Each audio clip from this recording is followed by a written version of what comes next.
Good morning everyone, welcome back to my channel. It is 7 o'clock on a Sunday morning.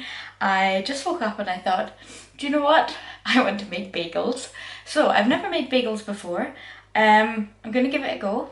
I'm going to use fresh yeast for this recipe because I have some. You can use dried yeast, but I really would recommend you try fresh yeast. So this is kind of what it looks like. You can buy it in packets from Morrison's, like so now in the fridge. You can also ask the bakery if there's an in-store bakery in like Asda or Morrison's. You can ask them to give you yeast as well. But this pack came with like 5 blocks of this and it was like 50 pence. So it was really like super cheap. So I'm going to use fresh yeast to make my bagels today, which will hopefully help the rising. So I've got everything ready. The first thing I'm going to do is dissolve the yeast in some warm water. So this is kind of what it looks like when it comes, the fresh yeast. It's in like a block like so. And what I'm going to do is I'm just going to crumble this into some lukewarm water. And then I'm just going to give it a wee whisk with a fork or a whisk just to dissolve it in the water. Right, and now all we need to do is add this to the dry ingredients and start kneading. So in this bowl I have 500 grams of strong white bread flour, like so. And I always use strong bread flour because it has more protein in it, or more gluten in it, which helps develop the gluten in the bread and make it rise better. So there you go, that's 10 grams of salt. I've got 1 tablespoon of brown sugar as well. I'm just going to mix that all in a little bit. And then I'm going to start adding the yeast water. So I've got 300 milliliters of water for now. I'll see if that's enough or if I need any more. I think a bagel dough is quite heavy, so I don't want to add too much water to this. I want it to be soft but not sticky. Once the dough starts coming together, you can then put it onto your work surface and knead it.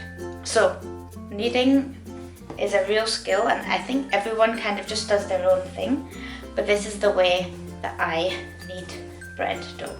So I kind of just start off by giving it a bit of a general sort of mix, and then my overall motion is to use the ball of my hand, like here, to push the dough out, and then I kind of roll it up and turn.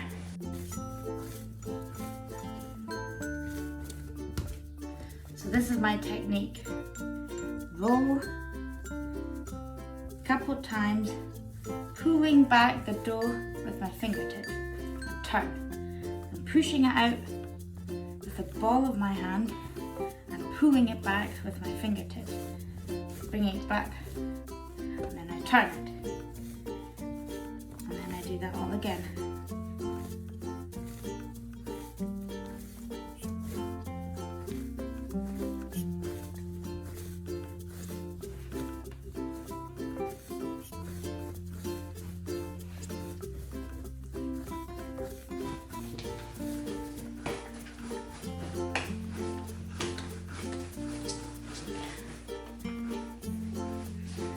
So, how do you tell when you've kneaded your bread dough for long enough?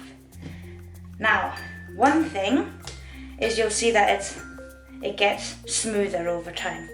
You want to be able to push without it breaking and ripping up too much. You know, at the beginning, as soon as you moved it, it broke up, whereas now it's quite smooth and stretchy. Another way to test that is kind of if you have it in a ball, you kind of do like that. You don't want it, you want some tension to build up, but you don't really want it to rip. This dough's actually still quite sticky.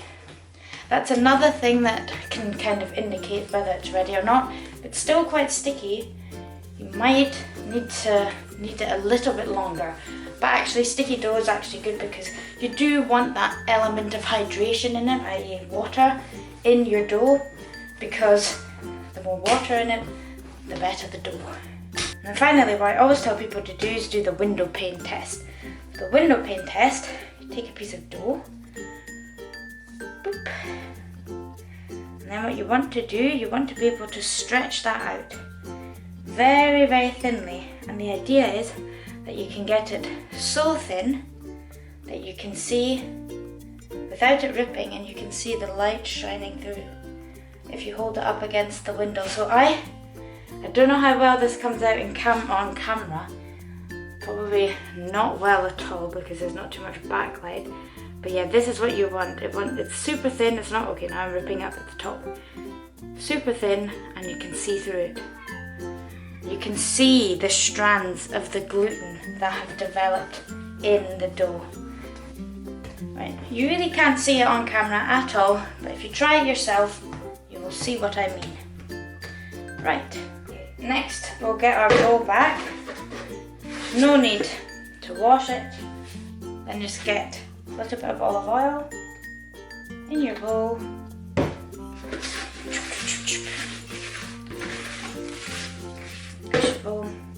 Squeeze your bread dough, shape it into a nice little ball, loop,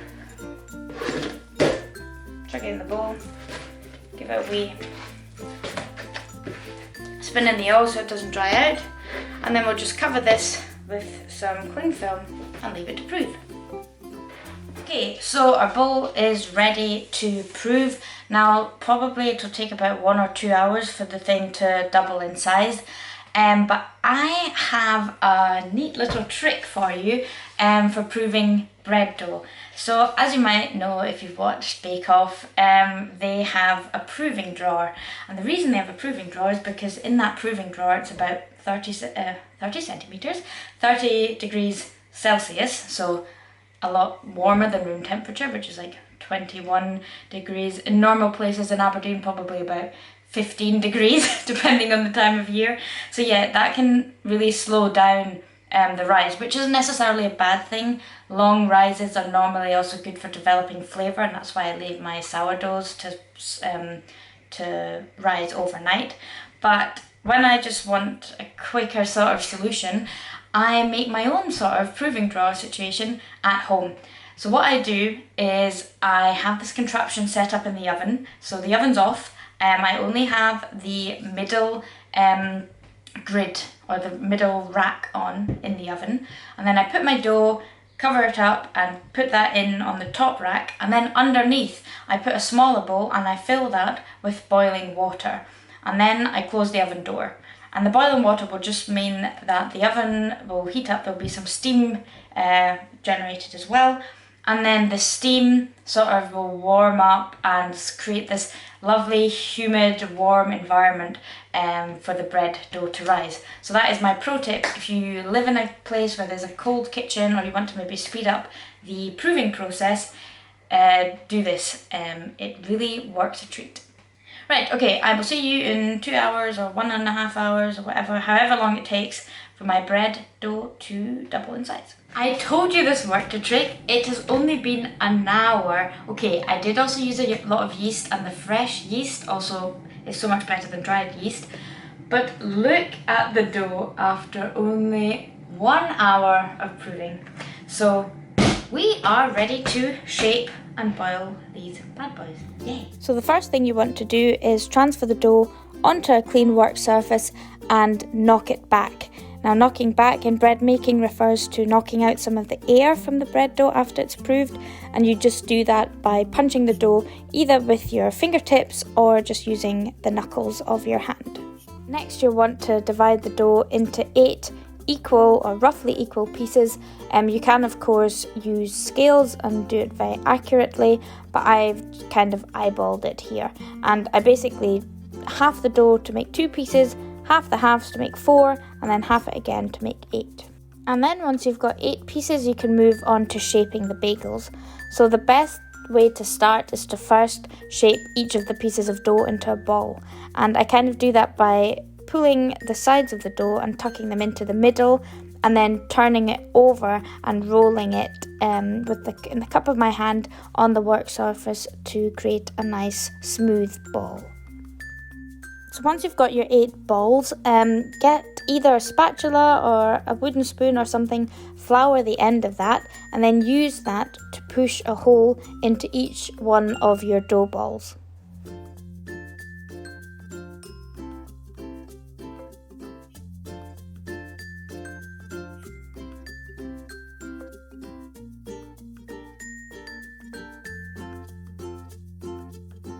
Once you've got that initial hole, you can stick your fingers through and then sort of spin the ball of dough around your fingers to enlarge the hole. And you can be generous, make it larger than you think it has to be, because it will shrink back together a little bit now, but also during the boiling and the baking process. So make the hole a bit larger than you think you want it to be in the final product.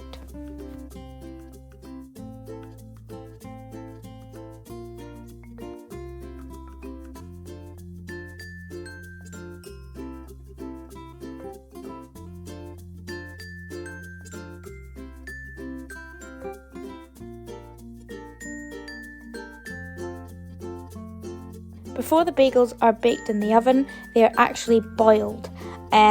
You boil the bagels in some water with 2 tablespoons of honey. That helps both with forming the skin, but also with giving the bagels a better colour in the oven. And basically you just place the bagels into the hot water, either 1 or 2 depending on how big your pot is. Boil for about half a minute, flip them over, give them another half minute, and then remove and place onto a piece of baking paper.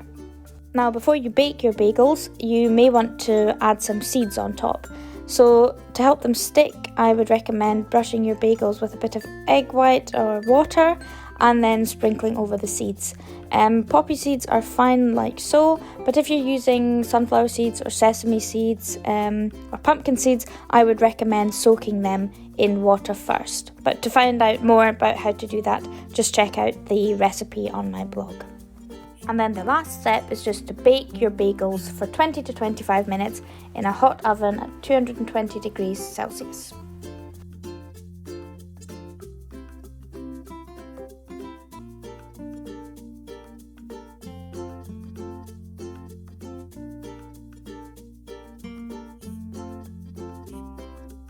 Right guys, that's my bagels done. That was actually a lot easier than I thought it would be. It was so much fun to make them. I'll definitely be doing it again. I'll leave the recipe on my blog as per usual. I really recommend you try making bread with fresh yeast. Like so many other cultures use it. Germany, for example, I've got a German Bauernbrot recipe which is really good. The French use it to make their baguettes. So yeah, there's so much potential and it's so much fun to use fresh yeast, and I think it just works better, it tastes better. Yeah, I won't go on too much, but anyway, make sure to check out those recipes on my blog. I hope you enjoyed today's video. Feel free to like the video or subscribe to my channel if you're interested in more, and yeah, I will see you next time.